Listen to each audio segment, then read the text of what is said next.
Scout guide शिक्षिका म्हणून सरकारी नोकरीवर लावून देण्याचा आमिष दाखवून 4,40,000 रुपये घेऊन फसवणूक केल्याचा प्रकार सकरदरा पोलीस ठाणे हद्दीत उघडकीस झाला असून पोलिसांनी आरोपी विरुद्ध गुन्हा दाखल केलेला आहे। फिर्यादी आहेत श्रुतिका ईशांत लुटे, त्यांचे पती सीआरपीएफ मध्ये आहेत पोलीस। तर फिर्यादी आपल्या माहेरीकडे आल्या असताना जे आरोपी आहेत त्यांची जी बहीण आहे निलिमा पवनीकर, त्यांच्या थ्रू फिर्यादीशी ओळख करून दिली।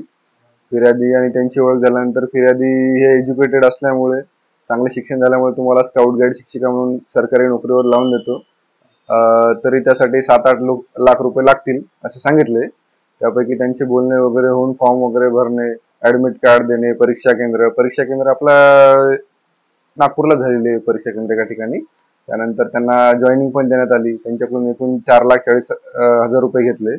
त्यापैकी त्यांना 2 दिवस जॉईनिंग दिल्यानंतर त्यांना त्या कॉलेजमधून काढण्यात आलं। ते कॉन्व्हेंट होते, आपला सोनेगावला कॉन्व्हेंट आहे, त्या कॉन्व्हेंट मधून त्यांना काढण्यात आलं। तर त्यानंतर फिर्यादी यांनी पैसे वापस मागितले आरोपीला, तर त्यापैकी 4,40,000 पैकी 2,25,000 रुपये फिर्यादीला वापस करण्यात आले, पण बाकीचे पैसे वापस न केल्यामुळे फिर्यादी आपल्याकडे तक्रार देण्यासाठी आला। असे खूप साऱ्या लोकांकडून यांनी पैसे घेतलेले आहेत, तर त्याची तपास आणि चौकशी चालू आहे। तर हा खूप मोठा रॅकेट असू शकते, तर तपासाअंती कळेल आपल्याला सर्व काही गोष्टी। सध्या तरी एवढंच सांगू शकतो। सर, आरोपीचे पूर्ण नाव काय आहे आणि यांनी सर काही एका फार्म हाऊस मध्ये यांना ट्रेनिंग देण्यात आली होती, तिथे कशा प्रकारे? बरोबर आहे। आरोपीचे नाव आहे हर्षल विठ्ठलराव खापेकर, वय 35 वर्ष, बेसामध्ये राहतो।